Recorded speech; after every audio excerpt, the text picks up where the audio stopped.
saúde mental, e saúde mental é isso, né? É promoção de vida, é tudo isso. A gente às vezes acha que saúde mental é a ausência de doença, ou transtorno, ou tomar medicamento, ou fazer terapia. A gente acha que saúde mental é isso. E não é, saúde mental é até isso que a gente está fazendo aqui. Ai, meu Deus. Ai, meu Deus, segura. Nossa, tudo acontecendo, hein? O alarme, o vento, aí. Vou deixar mais perto que aí a gente segura qualquer coisa. Então, saúde mental é tudo isso, assim, é você ter uma vida de qualidade. Uma boa política de saúde mental agora é o fim da escala 6x1, né? Como é que você vai ter saúde mental se você não tem tempo para nada além de trabalhar? Ai, meu Deus, esse vento.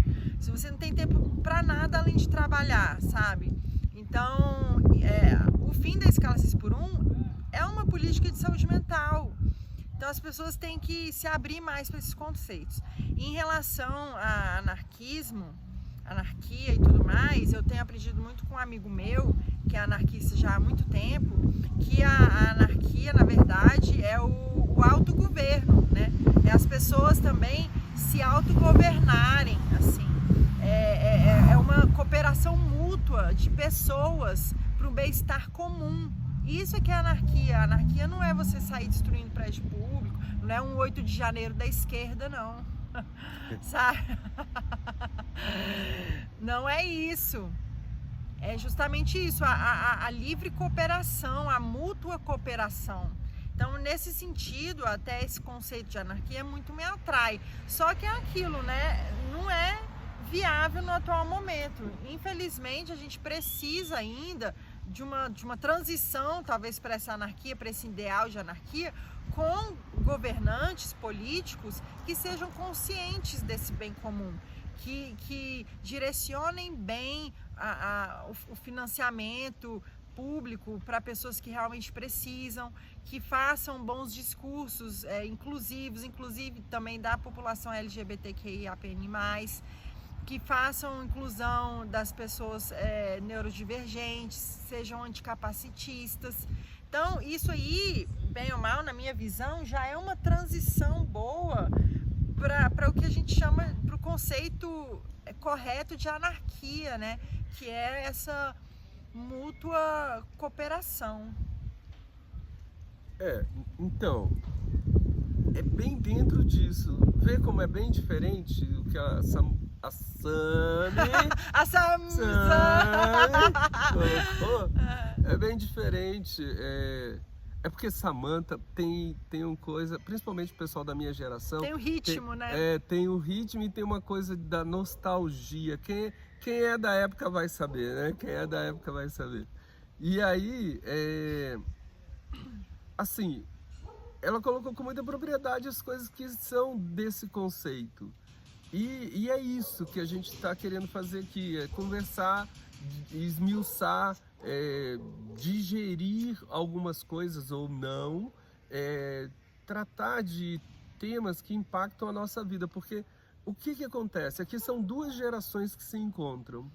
E quando eu penso, então, de tudo que a gente está vivendo hoje, para quando eu estava iniciando a minha vida nesse planeta, de quando eu ainda era criança, que vim sobre, já no ano seguinte, o regime militar, né, foi dado aquele golpe militar, logo em seguida a gente vai passar 21 anos dentro do regime militar. Eu vivi dentro desse momento conservador de mundo aqui no Brasil, e a gente foi vivenciando coisas de, assim, uma dicotomia entre o discurso e a prática de ambos os lados, de quem exercia o poder, de quem queria recuperar o poder, de quem queria tomar o poder, e cada um tinha sua tese, e hoje eu fico pensando, será que teria sido interessante algumas coisas que foram construídas naquele espaço em termos de pensamento ideológico? Eu falo de ambas as vertentes de pensamento ideológico. não estou puxando só para um lado, não estou puxando só para o que a esquerda construiu, eu estou falando até da direita mesmo, o que a direita construiu. Plano real, né? Porque são coisas assim, o que a questão ideológica levou a construir e o que pessoas que estão nesses movimentos pensam sobre. E são coisas diferentes. E aí eu fico olhando e pensando assim, por exemplo, hoje a gente saiu de um mundo exclusivamente conservador. Eu vou usar esse superlativo, mas me entendam, por favor. Porque a gente tinha um momento muito conservador e que foi sendo rompido, foi sendo desgastado ao longo do tempo por causa das intransigências do conservadorismo. E hoje a gente está arrumando para uma rota talvez um pouco mais aberta, um pouco mais, não só flexível, mas de espontaneidade, onde as pessoas podem fazer isso que é o autogoverno, por exemplo, que é o conhecimento dos direitos e a aplicação dele, enfim. Hoje a gente tem uma possibilidade bem melhor do que há 50 anos atrás, mas ao mesmo tempo, tudo isso também pode nos levar para uma outra roupagem, e a gente precisa ter cuidado de não sair de um sistema completamente covarde, completamente desajustado, e ir para outro de um regime totalitário. Então a gente tem que buscar o equilíbrio, eu acredito que o equilíbrio ele pode ser alcançado, e ele pode ser alcançado em todas as áreas. Só que a gente vai ter que trabalhar para isso. E para isso a gente está aqui, buscando a cooperação de vocês, buscando a interação para que a gente construa, né, os nossos conceitos que nos permitam viver em paz, viver bem e viver cordialmente com o outro e trazer o outro para uma vida cordial. E isso não quer dizer que todos tenhamos que pensar iguais, porque não é real isso. Nós temos nossas divergências, nossas diferenças, mas que elas não sejam primordiais, que elas não sejam o que determinam, né? Eu gosto muito quando a Samanta fala isso, tal coisa não me define, tal coisa não me determina. Então assim, nós vamos ter nossas divergências, e isso é legal, é salutar, porque é com isso que a gente debate, que a gente cria reflexões e que a gente se convence ou é convencido, e que aí a gente avança e parte para outro caminho. Eu acho legal uma frase que eu vi uma vez, que é: quem se define se limita. Acho que é um pouco isso. Eu acho que até trazendo para a questão do campo da espiritualidade, tem um trecho da Bíblia em que Moisés se encontra com Deus pela primeira vez, né? E ele pergunta: como é que é seu nome? Como é que eu vou falar para as pessoas? Eu encontrei com quem? Como é que é seu nome? E aí Deus respondeu para ele: eu sou o que sou. Eu sou é o meu nome. E ele quis dizer que ele simplesmente é. Ele não tem uma definição, como a gente pergunta: como é que é seu nome? Celso. Como é que é seu nome? Sami. Não tem um enquadramento, entendeu? E eu acho que trazer essa espiritualidade para o nosso dia a dia é muito importante, né? A gente não ficar se colocando em caixas, se enquadrando assim demais, porque a vida é muito mais fluida que isso, né?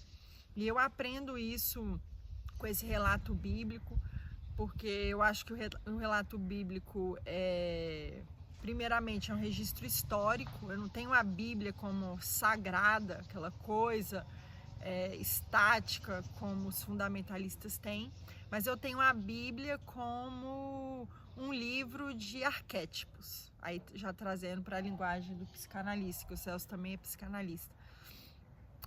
Que é arquétipo? Como falando de forma informal, são padrões, são como se padrões universais da humanidade. Então a Bíblia, para mim, é um grande conjunto de padrões que você pode aprender e se inspirar naquilo, falando do ponto de vista psicanalítico e da psicologia também, né? E aí, segundamente, de forma paralela, também tem uma espiritualidade que você pode extrair se você assim o desejar, né? Então, eu acho que a gente tem que trazer isso, essa fluidez para a vida. Esse nosso tempo, essa minha geração e até a outra geração também tem trazido muito isso. Eu acho essa questão da fluidez, da abertura a novas ideias, né? De levantar bandeiras que nunca foram levantadas antes na história, né? Assim, da forma como está sendo agora, dos LGBTs, do antirracismo, do anticapacitismo, principalmente, né? Porque é uma coisa histórica das pessoas sem algum membro ou com algum transtorno psíquico serem segregadas, né? Serem separadas. Isso é só, acho que isso nunca... Porque a homossexualidade já era ok antes, na Grécia, por exemplo, né? Em outros lugares também no Oriente, acredito, e entre os indígenas. Mas já teve isso antes. O antirracismo também nem existia na África, porque esses dias eu vi um vídeo, o cara falando que na África ninguém é negro, né? Porque todo mundo é negro, não tem essa separação. Tem a separação por etnias, por aldeias, por tribos, né? E não por raça, né? Então ninguém é negro na África. Antigamente não se tinha isso, assim. A noção de raça veio ser trazida com a colonização, né? Achei muito interessante isso. Então, em outros momentos da história, já houve uma questão ok em relação a LGBTs e a negros e negras. Mas o anticapacitismo eu acho que nunca teve antes, né?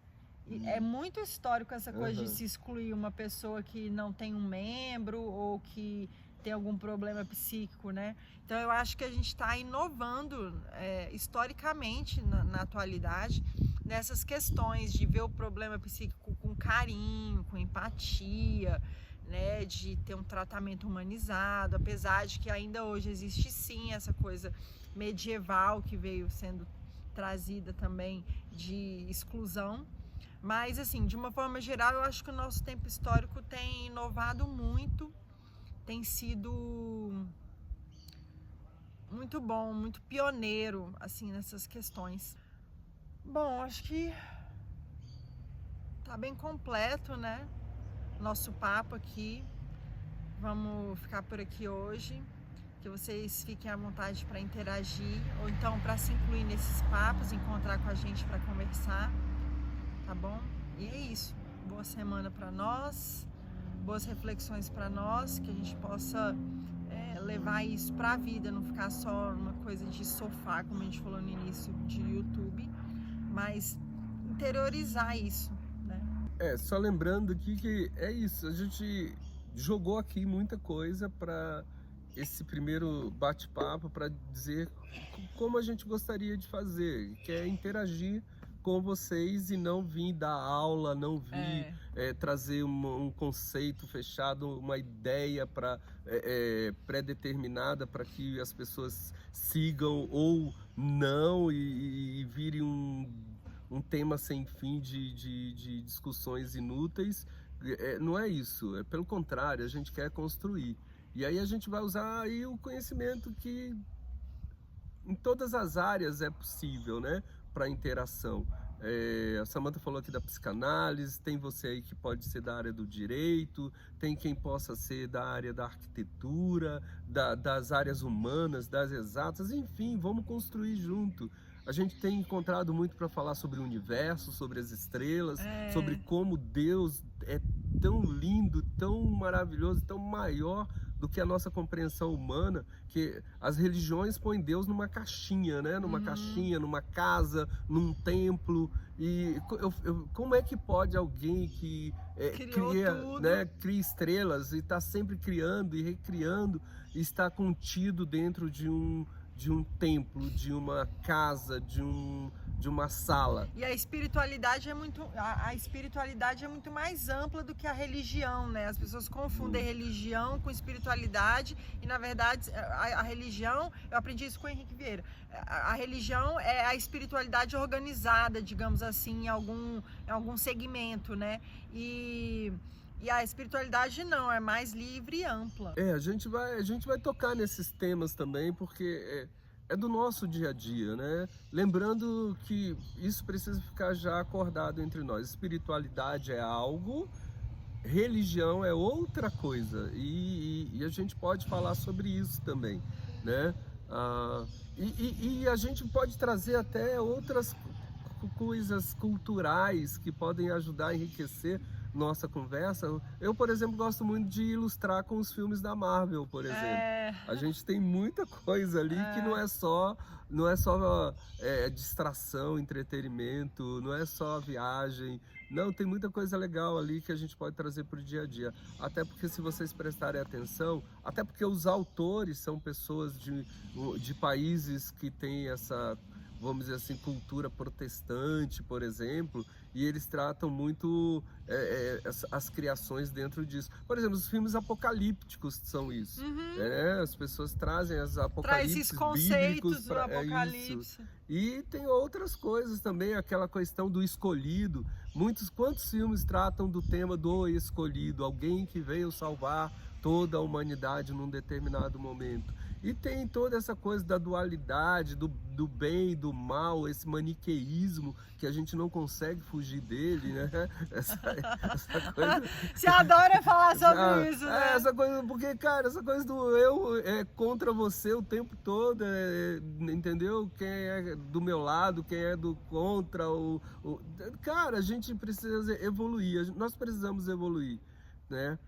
A ciência fala isso, que civilizações avançadas, elas já passaram desse ponto de se autodestruir. Elas conseguem, inclusive, trabalhar a favor de todo mundo, e não é comunismo, entendeu? Não é comunismo. Ai. Mas a gente vai chegar lá, a gente chega lá. Gente, é isso. Um beijo. Fiquem com a gente aí. Tchau.